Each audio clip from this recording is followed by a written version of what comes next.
My turn. I want to introduce Jonathan, who is going to read from his book first before we start our conversation. The book is called School Days. It is a novel, and Jonathan will read a section that will sort of set the tone for the book, and then I will grill him about various things. Jonathan, it's all up to you now. All right. Thank you, Joseph. It's a great pleasure and honor to be invited by the library and by the wonderful bookstore. Your community has that special double whammy for book lovers of a great library and a great bookstore that talk to each other, and I think it's wonderful. This is the old kind of publishing that Joseph and I knew years ago, and I miss it a lot. The book is about an old-fashioned world also. It's about an old prep school then and now, and it's about the school when it was. Half of the book is about the school when it was all boys. So it begins though in more or less the present in 2007. Late afternoon sunlight was flooding the apartment. Pillars of dust rotated in the drowsy air. He was glad to be home after a long day, ready to put up his feet and look at the paper, but the phone was vibrating in his pocket. He leaned back on the island in the kitchen and listened to the message from Jean Harrison, the head's secretary. "Good afternoon, Sam," she enunciated crisply. "Boris would like to see you in his office at 5 o'clock. He had 15 minutes before meeting Boris. He trudged upstairs to the rat's nest that was his study, threw his book bag on his desk, and fell into his old chintz reading chair. English 101 had been a slog. Afternoon classes often were this early in the year when the new arrivals were still getting their bearings. Convincing knobs, as freshmen were called, that what a character says in Romeo and Juliet doesn't necessarily reflect everything he or she is feeling, wasn't as easy as you might think. The kids at this point were still clinging to the literal ways of reading that they'd learned at home, if they'd read at all. His job was to unclog their mental pores, encourage them to stop repeating the commonplaces they'd parroted back to get them this far, and be willing to take the risk of being wrong. English, he'd always felt, was about everything, other than mathematics, that is. It took a term or two for most of them to understand that right and wrong wasn't the issue. Some never did, but inspiring that willingness to actually respond to what was there on the page lay at the heart of the vaunted Leverett way of teaching. Boris's office was in Main Hall on the north side of the Oval, the great lawn which School Street divides from the town green, with its congregational church, yellow brick library, historical society, and row of stately black on white federal houses, just the way the center of one of Connecticut's oldest and most prosperous towns ought to look. To the north and east, the burnt umber Halsey Hills lay low slung beyond the invisible but still powerfully present Wachusett River, which rolls down from the mountains of northern Vermont. He'd spent more than half his life here, 4 years of high school back when it was still all boys. "Where I got my education," he always said. Leverett is one of the oldest, richest, and most academically distinguished high schools in the country. Classes took place in tutorial sessions of no more than 10 or 12. Students were expected to have ideas and to defend them, which meant that Leverett boys, girls too for the past 40 years, were famously articulate, at times insufferably so. The name evokes old globes and firelit libraries, striped silk ties, stiff ancestral portraits, athletes with cleated shoes and muddy thighs. The sons of presidents had gone here, if not presidents themselves, senators, secretaries of state, scions of the robber barons and investment bankers who evolved into what passed for an American aristocracy, leavened more recently with the sons and daughters of aspirational professionals who wanted their children to hobnob with the establishment. Sam loved teaching. True, the kids were unchanging, predictably fresh-faced and self-preoccupied, while he and his peers grew ever hoarier and more crotchety. What kept him engaged was the hunger of some of them, their desire to take hold, to devour life whole with the help of a nudge or two from their mentors. The moment when a student understands how a book makes its impact, not frontally, but by stealth, how it imperceptibly changes us when it does forever, was for him, as the saying goes, better than sex. He'd seen kids literally come alive, as had happened to him, slough off their family's need to shroud them in security and open themselves up to riskier ways of becoming themselves, at times with spectacular results. These were the achievements he was proudest of. Now he goes in to meet Boris Crone, his boss, the head of the school. "What's up, boss?" Sam threw himself into one of the cruel embroidered wing chairs facing Boris's desk and dangled a leg over one arm as Boris hung up the phone. "We are 10 points over last year in annual giving. And how about that football team? We're 6-0. Well, hallelujah." Boris ignored Sam good-naturedly as he swiveled in his chair and looked out across the oval, his fingers joined to form the usual church. He focused a bit wanly, Sam thought, and said, "Do you remember a student named Ronald Bryden, class of 67? Your vintage, if I'm not mistaken." "Vaguely, I think we were in Latin 1 together." "He didn't return after third year," Boris said. "Any idea why?" "None. I had an interesting missive from Ron Bryden yesterday." "Dear Mr. Crone, Ron Bryden, class of 1967, coming at you out of the blue. I haven't had anything to do with the Leverett School since the spring of 1965. At the time, I was dead certain I'd never want to ever hear the name again, let alone be in touch.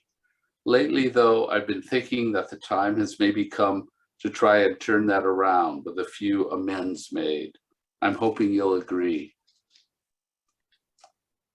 I saw on the news the other week that the Bishop of Kansas City is going to jail for having shielded abusive priests in his diocese, and that the church is paying out substantial settlements to the victims. I wonder if you're aware of a not so dissimilar situation at your own institution involving one of your star pedagogues, the ones you're always touting as embodying what makes a Leverett education so unique.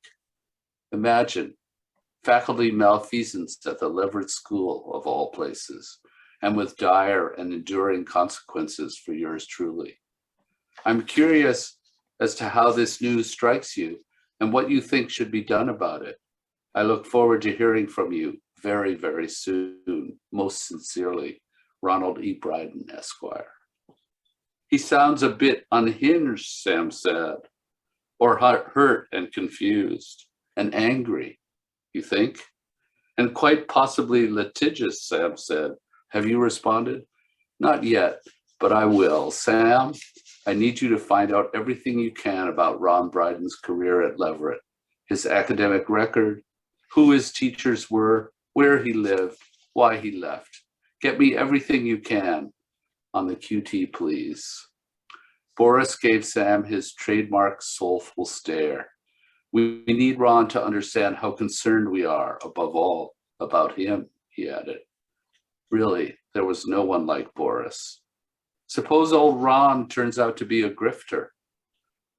we'll cross that bridge when we come to it. Right now, as far as we're concerned, he's a valued, long lost member of the Leverett family with something potentially important to teach us. How are you? Sam leaves then, and this is the end of this chapter. He went out and sat on the bench at the base of the tower. At 5:30 this time of year, the building lights were already blazing. If he squinted, the place looked like an ocean liner, making its stately progress through the gathering dark. There was a veil across the half moon. The air was crisp as a Jonamak. The first frost had been forecast for tonight. It all came back like the slap in the face of an unexpected wave. Of course he'd known Ron Bryden, though he hadn't crossed Sam's mind in 40 years. He'd been Eddie's roommate. None of them could stand him. So that's the setup. And I want you to keep reading. This book, it seems to me, is one of the first books since A Separate Peace to kind of take a boys' private school and take you inside and see the inner workings of it. And I reread A Separate Peace after I read your book, so it was a very good bookends. Well, that's fine company to be in. What made you, and how did you come up with the idea of writing School Days?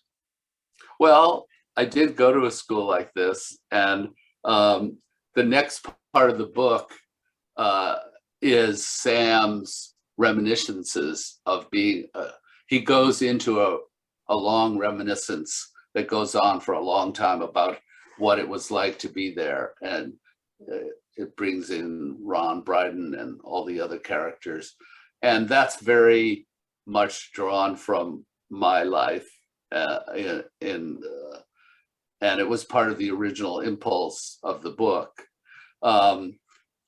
But it's also about the school as it has evolved. And, you know, we've all read in the papers about all the scandals involving sexual abuse in schools going way, way back. And even recently, you know, the difference is that in those days, boys went to boys' schools, girls went to girls' schools.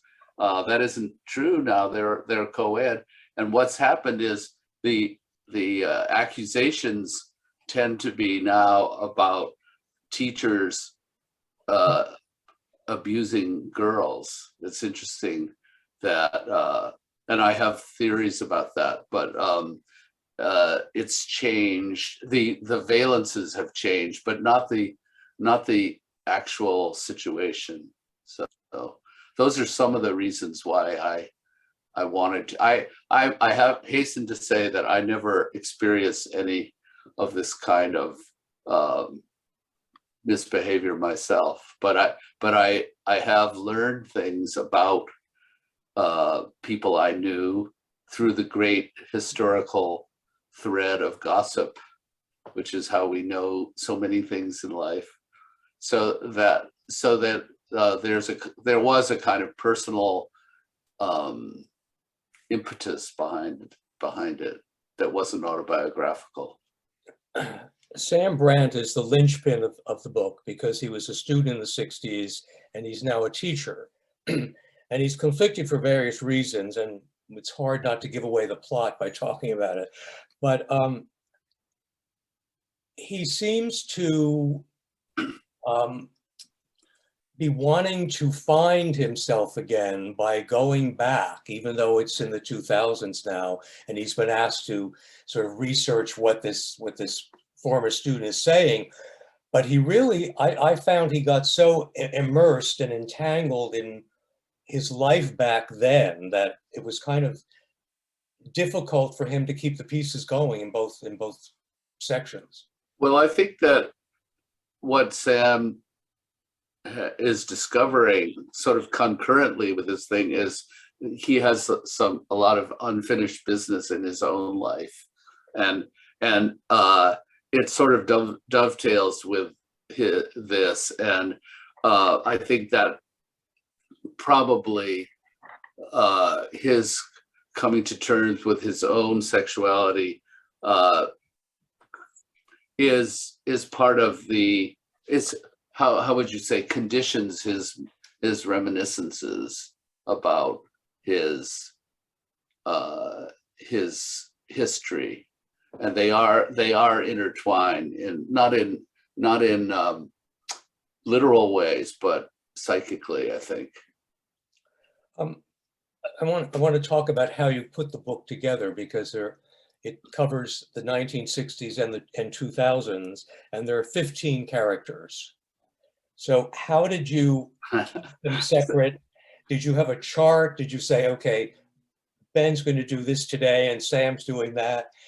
How did you come to start writing the book? I always like the process. Did you do an outline?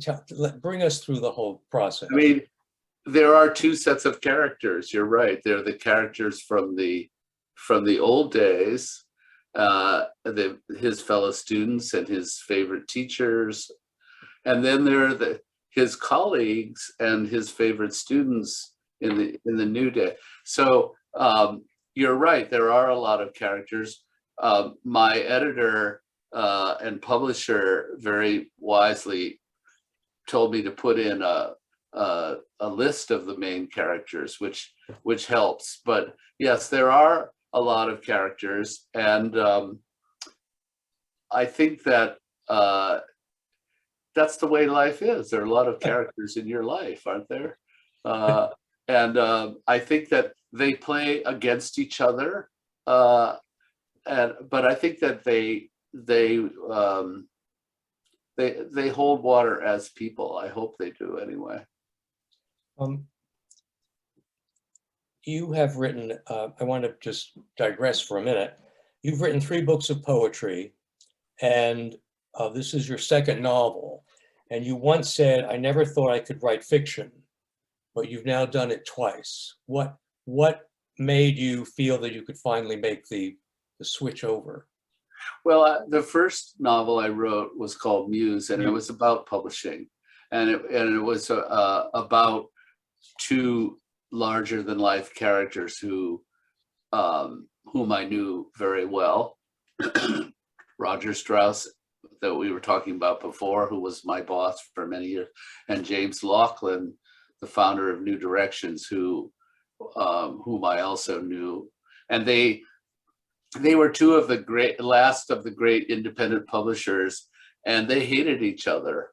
And I thought, and I was in between them, and I thought that situation, they both were literary publishers, but they couldn't have been more different. And they that was a kind of paradigm of how these things sometimes work. So it was a comic situation, and it was a kind of comic satirical homage to the way publishing used to be. And so I did it on a lark to see if I could do it, and I had a huge fun doing it. Then I decided I would try this book, which is much more personal and more difficult, and it took me a long time. And I tried it in a lot of different ways. I tried alternating the 2 time frames, but it was too complicated and it didn't work. So then I eventually hit on this. I tried it in the first person. That didn't work too well either. So it was an effort. It was an experiment, but it was something that I wanted to do.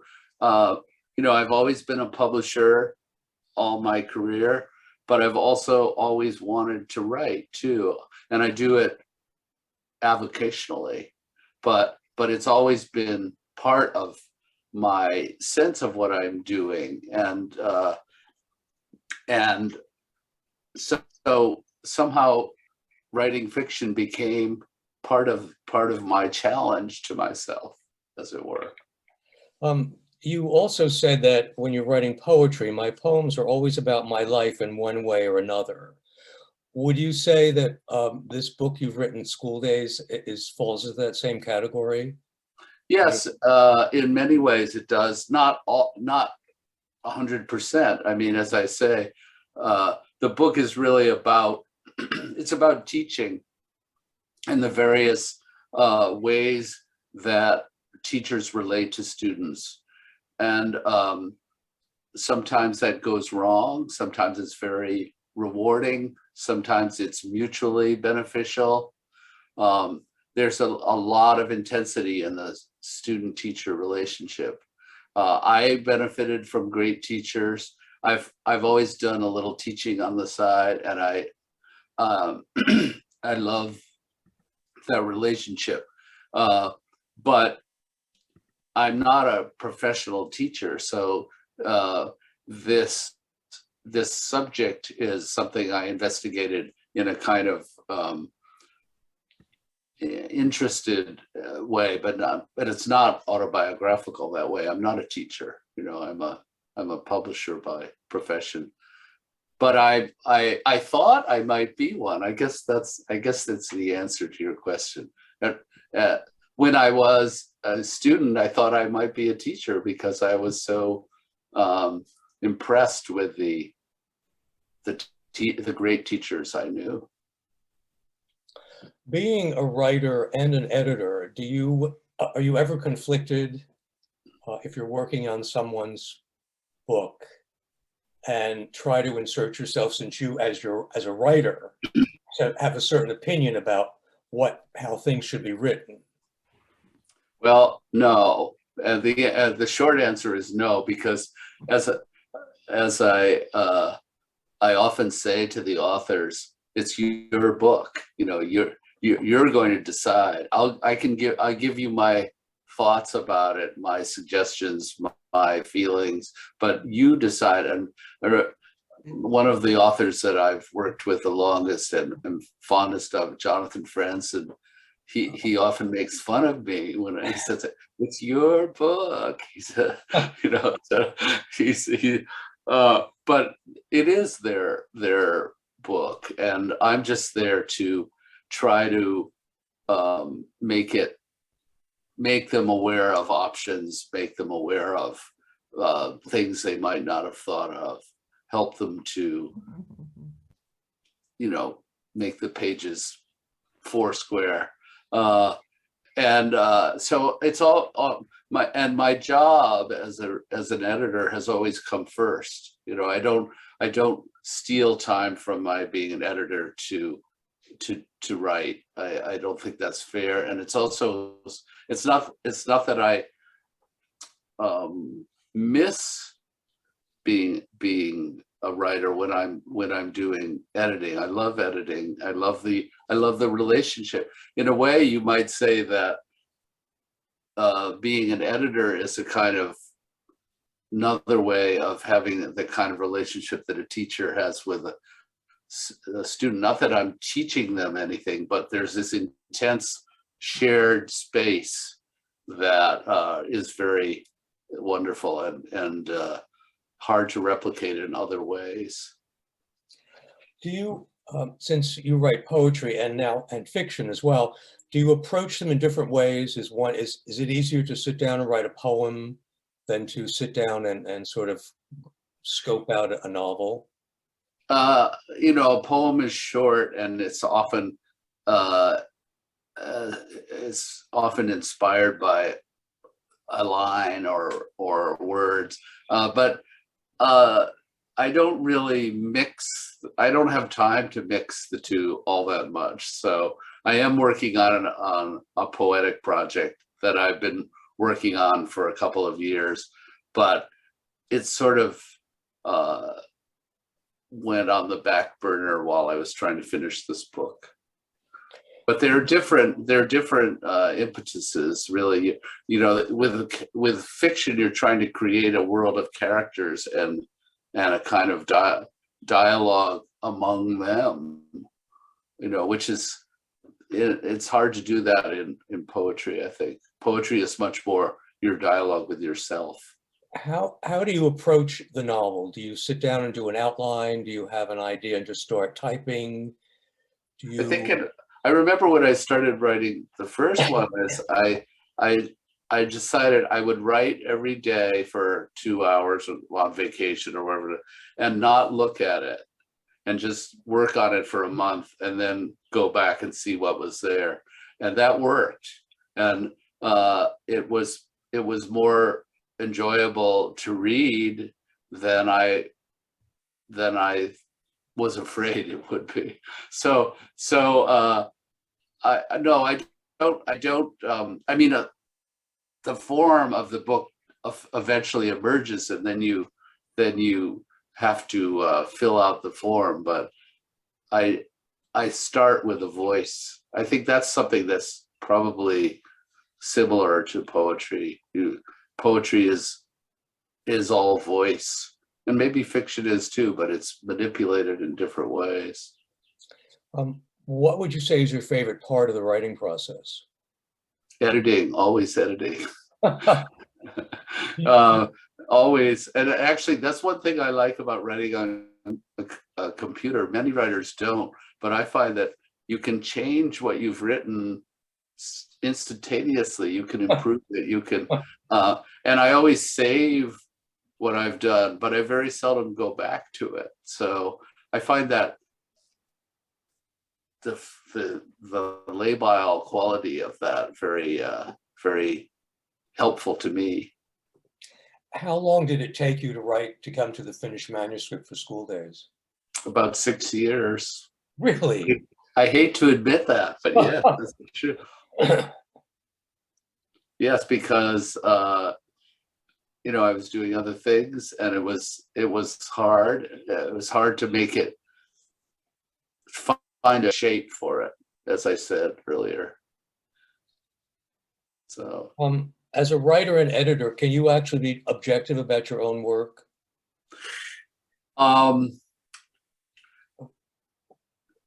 I think as a writer and editor, I think that I probably think less of my work than I hope others do. I'm more critical of it. I think that you often see what isn't there, and yet I stuck with it, and I have enjoyed seeing this book come to fruition. So I'm not sure. What exactly did you ask, Joseph? I forgot the structure of your question. It was a great answer in any event. Who are there writers or who inspired or influenced you along the way? Yes, many. But many of the writers that I've worked with write a much more maximal kind of writing than, for instance, Francis. I mean, this book is just very, very pared down, and he writes scenes that are much more full, and so I wouldn't say he's an influence on my writing, but I do think that writers who work by implication helped me a lot. And also I think there's a humorous quality, a satirical edge to my writing also in this book, and that I don't know exactly who I could point. One author who wrote a book about schools that I thought was wonderful, although I wouldn't say he's directly an influence, but was Tobias Wolff. He wrote a book called Wolf School. That it's a series of stories, really, but there's just a lot that happens between the words that I found very, very impressive, and I recommend that book. If you were reading for pleasure, what 3 books would come to mind immediately? Oh Lord, these are the kinds of questions I'm so frightened of. Well, I'll tell you what I'm reading right now. I don't Okay. know if that, Okay. I'm reading a translation of Eugene Onegin by an English man, George Johnson, who is sort of an amateur poet.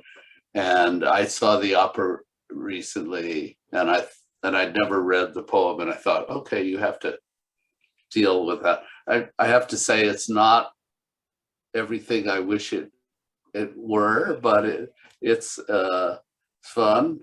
I am rereading Giovanni's Room by James Baldwin.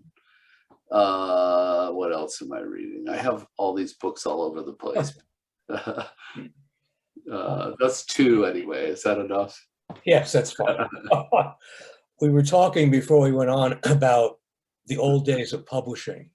And you've been in publishing for many years. It used to be a gentleman's profession, and it's obviously changed. Has that made your life easier in a way? Are there things you miss from when you could sit in an office with manuscripts piled around you and not have to talk to anybody? Well, it's not that I didn't want to talk to people. I mean, I think the thing that's changed, I don't think it was a gentleman's profession when you and I were in it. I think it had been. Yeah. People say that because they were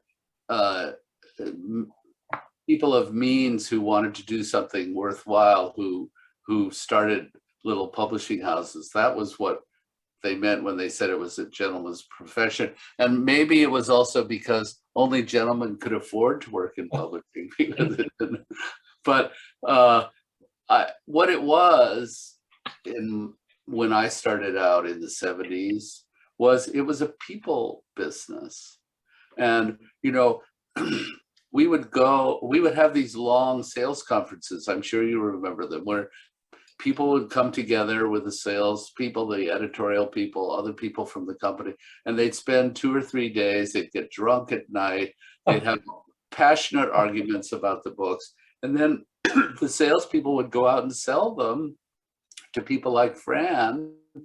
And sometimes the editors would come with them and develop relationships with bookstore owners. And it was just a much more committed kind of business.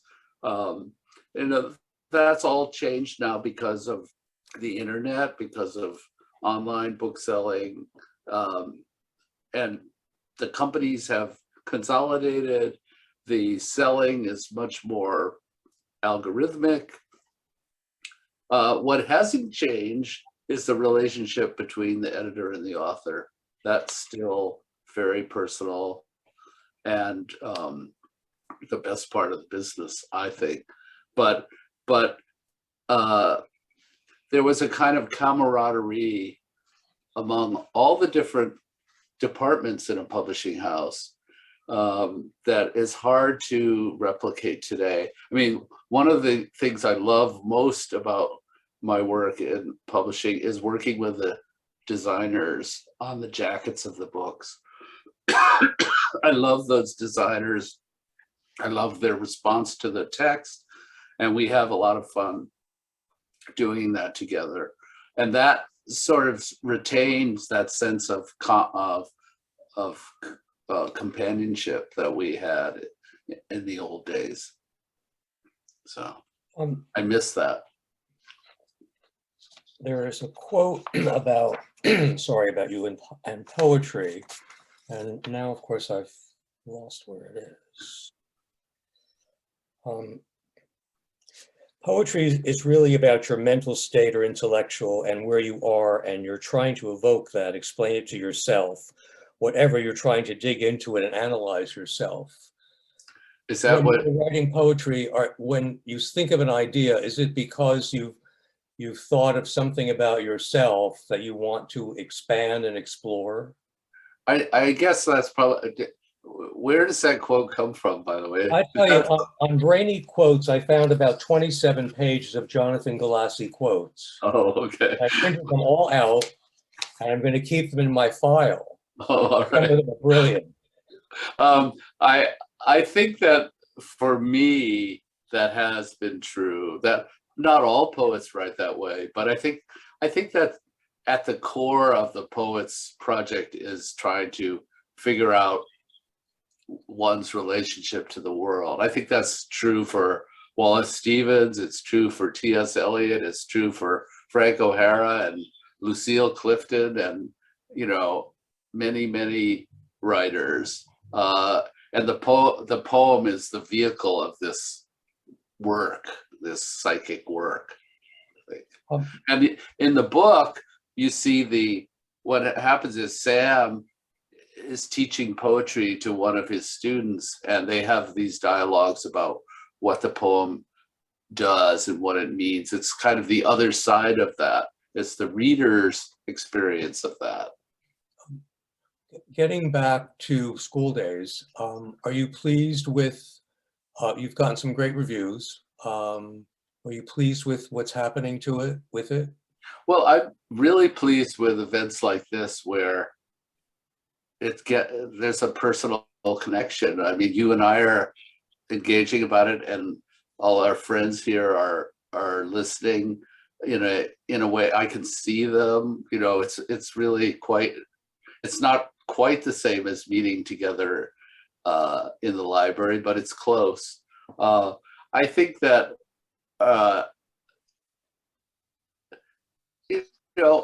not everyone understands your book the way you want them to, of course, and that's true. If you read the history of literature, you see that many books were met with incomprehension, and they were panned and all.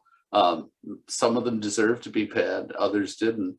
So that it's the school of hard knocks in reviewing, but I've seen that so many times in my years in the business that you have to go with that, accept it. Now that you have 2 novels and several books of poetry, is one easier for you than the other, and what will you go on to do next? Well, I'm trying to write a longish poem that's sort of, maybe you could say it's halfway in between. It's a kind of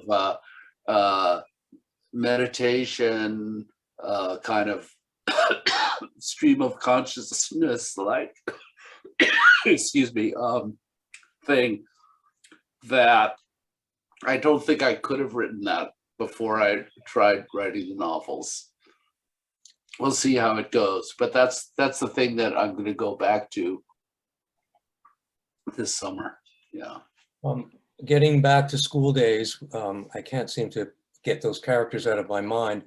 There are a lot of characters, and as a writer, is there one who stands out, who was sort of your hero in the book? Well, I mean, the central character in the book is the teacher, Theodore Gibson. I don't know if you could call him the hero, because he's the contested character. Right. People are trying to figure out what he did to Ron Bryden. If he did something, what did he do? Why did he do it? That's kind of the crux of the book. And around that revolve the other kids who were with Sam and the other teachers who knew Theo Gibson as a teacher. And you see the two sides of his life, and you see how lonely he was and how remote from most people he was. There are only a few people who really broke through his loneliness. And I think that he's kind of, how would you say, the pivot around which a lot of this revolves. And the other character, I think, is the school itself. You see it as a rather harsh environment for the kids, but a very demanding and good one intellectually. And then you see it from the inside, from the teachers, and you see the how it's trying to respond to contemporary world, how it's trying to be modern, what the problems are. So that's actually a part of the book that means a lot to me, and the school itself is a kind of character. The one thing about this book, because there are such memorable characters and because it's so descriptive of the place, is that it's very visual in a way. You get an immediate picture of what's going on. So I think that you ought to encourage your agent to sell the movie rights. They're Well, available. a movie. It would. There's available. I agree with you. I think it would make a great movie. We'll see what happens. We'd like I'll tell them you said so. Please. I'd like to, we're going to leave room now for the audience to ask questions. So I'll turn it back to Jessica, who can orchestrate that. Well, thank you, Joseph. Thank you for putting me through my paces. All right, if there's anybody who has a question, either feel free to unmute yourself or you can put your question in the chat and I will read it.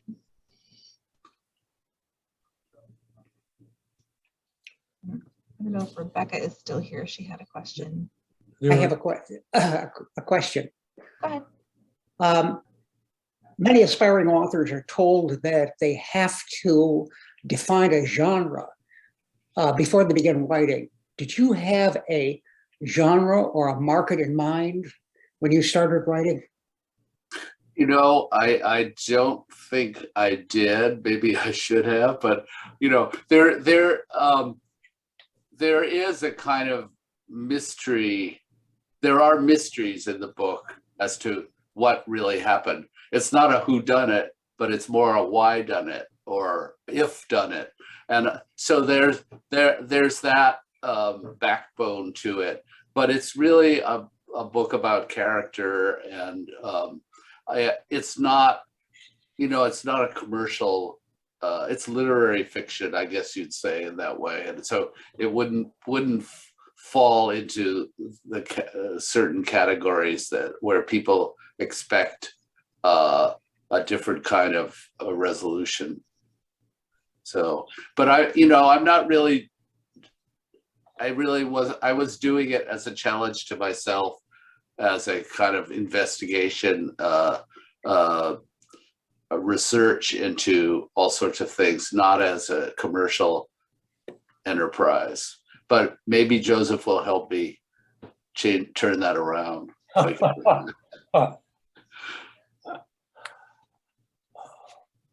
Any other questions? There are two questions. There are two in chat. I don't know what that means. Yes, let's see. Oh no, that was No, that's about how to find it. Yeah. Oh. Yeah. If nobody else, I can ask more questions. If nobody else, Okay. Well, other than telling you to have the characters in the beginning of the book, separating out what other editing help or suggestions did you get from your editor? well, my editor, I had two editors at Other Press. And the most involved one was Judith Gurevich, who's the publisher as well. And what Judith likes to do with authors is read through the book with them, which is a very unconventional practice, but very rewarding, actually, because all sorts of things come up. And she had me, Joseph said there are a lot of characters. Well, there were more characters before Judith got her hands on the book. And we did simplify it. We got rid of certain details, and she was very good at just making it more pointed. I think more clear what was going on.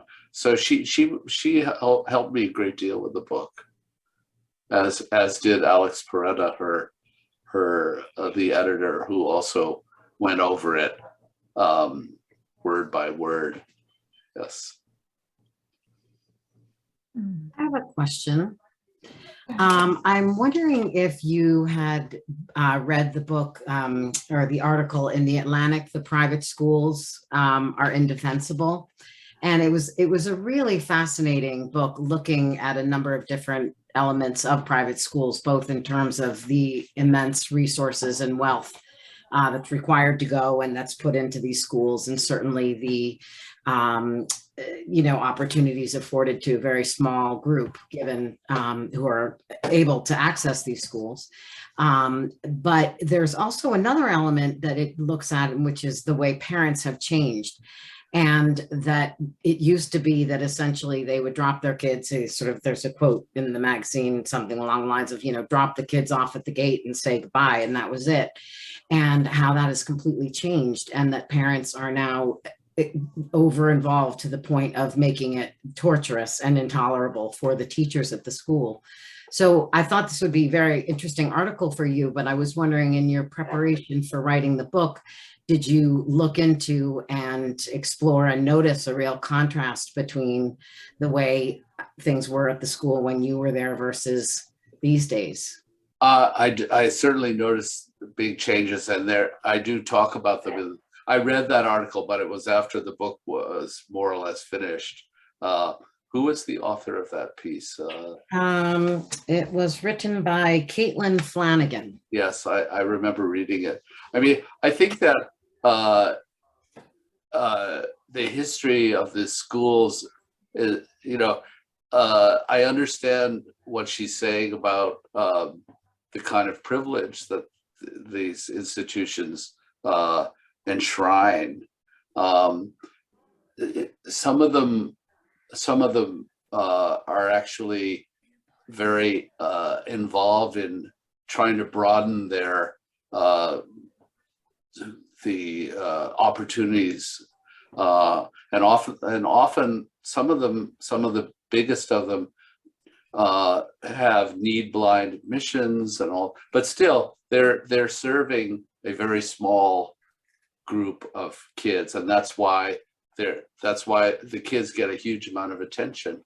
And that sort of goes against the way a lot of other schools work today. I think that the helicopter parent is very much a factor in how education is done. And I even talk about this in the book, that parents today, instead of entrusting their children to these experts, to these, sage, wise people, sort of treat the schools like vendors, and they expect to be they expect to be responded to as if the school were working for them, and that's not how these things were set up, and there are all sorts of tensions involved in that. And parents are so involved in all their children's lives in so many different ways now. It's often smothering, I think, for the children, and that is discussed in the book in some ways. Yes, I look forward to reading it. That was another part of the article that was very interesting, that the parental involvement is often sort of fueled by a desire to get them into, the Ivy League schools. It's not even necessarily based on concerns around their educations. It did strike me that one upside of that, however, is reducing the misbehavior, as you called it, or probably sexual abuse, as others might call it, that there's at least sort of a little more oversight. And I recognize that this article is very left-leaning. It's very thought-provoking, certainly. And it also does talk about how there is an expansion of, sort of an attempt towards inclusivity. And I'm actually, for full disclosure, the parent of a child who got a 4-year scholarship to Exeter. So we were beneficiaries of this. And it was interesting to talk to my son about his feelings when I sent him this article. Generally, in terms of where do we sit in terms of is it the right thing to take advantage of an opportunity like this? Or if we believe that it is still perpetuating, basically a golden class in society, then is it wrong to take advantage of that? And, having said that, seeing the education that he got was simply remarkable. And essentially what he said is that he just wishes that it was available to a lot, more people in this world, because the disparity between his experience and what he received versus those who are in so much more need than he was is just astonishing. So I really do recommend anyone who's particularly interested in this subject looking up this article. It was from April 2021 in the Atlantic, and it really touches a lot of things that sound like they're addressed in your book, and I really look forward to reading it again. Joseph, Well, may I ask you questions? Hold on, Nancy. Joanne had a question first. Okay, go ahead. Yeah, thank you. Jonathan, this isn't about your present book or the topic of your present book, but I've recently been reading about, now excuse me for not pronouncing it probably correctly, but the works of Joseph Lahiri, who has Yes. been writing in Italian. And I've just been very, very much, taken up with truly her sense of call. It's really like a real sense of a call to do this, to learn this language, to write in this language. And, she's just truly enthralled with it. And I was wondering what it was like for you when you did the translation of Conti, and how translating the Italian affected you. Now, I know your last name is Galassi, but I'm not sure if you're Italian or not, but. Well, my grandfather was Italian, and my interest in Italian literature and all came from that aspect of my background. But Jhumpa is doing something different. She's actually trying to write books in Italian. Right, now, that's true, right? Yeah. And which is a very bold and difficult thing to do. And I happen to know Jhumpa some. I've been in Italy with her when she talks about this, and it was a very emotional response to the culture that she had. And I don't really understand the sources of it. She was, she's of an Indian background. I don't know. She was born in India, but she grew up in Rhode Island. But she obviously, and then she spent a lot of time in Italy, and she fell in love with Italy. And so there's some sort of psychic displacement that's involved in what she's doing. For me, translating Italian poetry, it's more like trying to get into the nature of the language and make something out of that. But her involvement is so much deeper and more. She's really casting herself into trying to be Italian in a certain way, which is very courageous and strange thing to do. It comes from a very deep place, it seems. Yes, absolutely. Yeah. Yeah, okay. Thank you very much. I have two questions in the chat, and then we'll get to Nancy's question. Maureen asks, in terms of scenes of teaching in the novel, how did you decide which poems and poets to use? Oh, well, these are among the poets that mean a lot to me, and I don't know. They just, it's like Joseph was asking, do I have a plan? They just emerged as things that I wanted to talk about, and that seemed to fit to comment on what was going on in the book. But it wasn't, they weren't rational decisions. They bubbled up. Matthew asks if you'll be writing a memoir next. Oh, I don't know. I sometimes I think about it, but who would want to read it? You know, it's just, I'm not sure that it might be fun to write. I once thought of writing a book called The Ones That Got Away, about all the authors that I didn't get to publish. But maybe when I'm older than I am now. I don't know. It might be fun to do. Nancy, go ahead. Oh, Nancy, nice to Hi. see you. Joseph mentioned Separate Peace, and I wondered if you'd also read, and I think you must have, Rectors of Justin by Louis Auchincloss, which is, I read that many years ago. It's a Right. great book about, it's really about the headmaster of a school. I did think it was wonderful. I knew Louis. I worked with a few books with him on a book or two, and I admired him. And actually, you're going to make me go back and reread the book, because it's a good book. Yeah. And yeah. then we talked about, you know, the editor talking with the design department. And for those of you who have not seen this cover, this is such a good cover. I mean, it's hard enough to do, you know, a cover for a novel that gets across what's inside. And this, you must have just had a wonderful time coming up with it. Could you talk about that? It's Yes, just, I mean, it's perfect. It's perfect. by the way, Nancy was a publisher herself, so she knows what she's talking about. But it's a man named John Gray, who's an English book jacket designer, and he didn't send exactly this design, but very close to it. And I immediately thought this really, it really